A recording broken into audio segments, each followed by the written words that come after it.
It's been 3 months since my last one, so I decided to do another one. Today I'm going to tell you how to do a super simple key detection. So it'll have a variable that shows which keys you are pressing. Here's an example of what it looks like when it's finished. I'm going to be pressing just QWERTY, and then if I click the flag, then click QWERTY, it shows up there on that variable. Now I can click anything I want. Numbers, uppercases, all sorts of symbols and stuff. So then let's get started.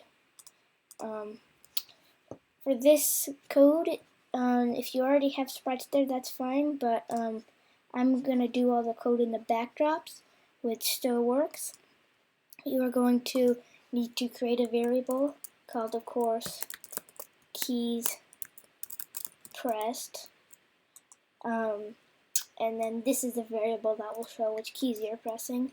And you could just rename the my variable into just any letter. I'm just going to do I.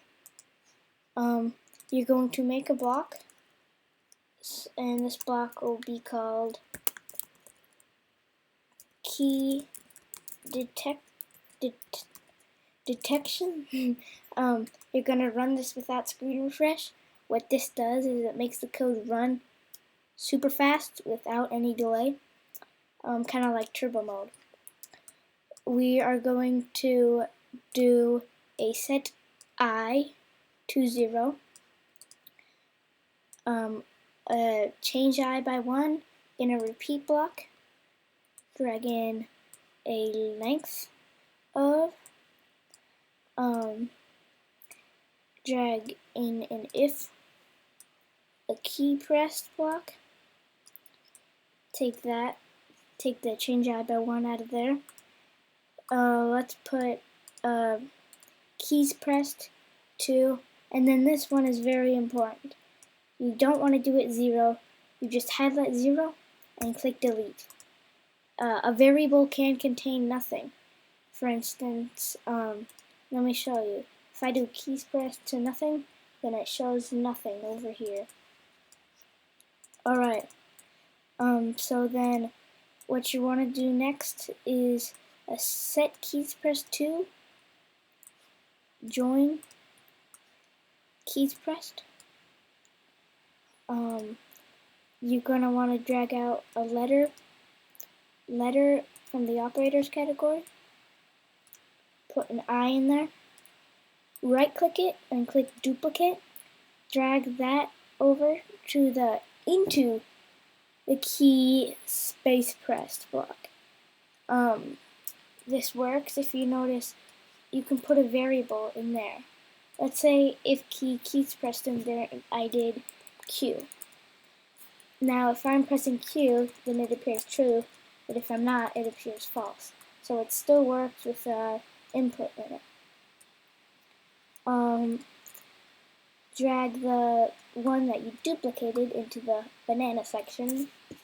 And then here's the fun part where we put all the keys that it senses.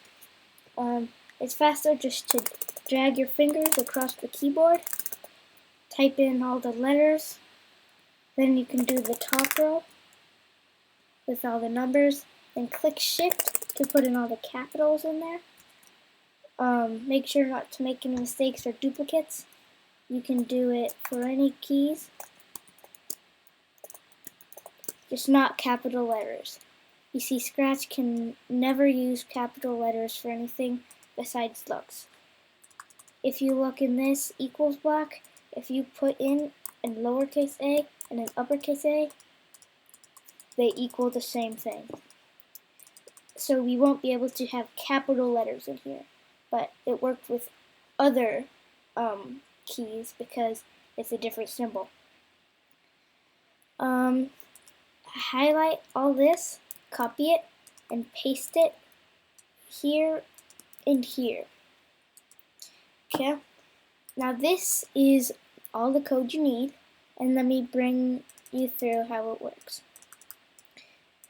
First, it sets the keys pressed to nothing. because so far they don't know what keys you're pressing. The set I's to 0. Now, I completely forgot about this. Don't blame me. Drag this I, change I by 1 to the top. Okay? Don't forget this step.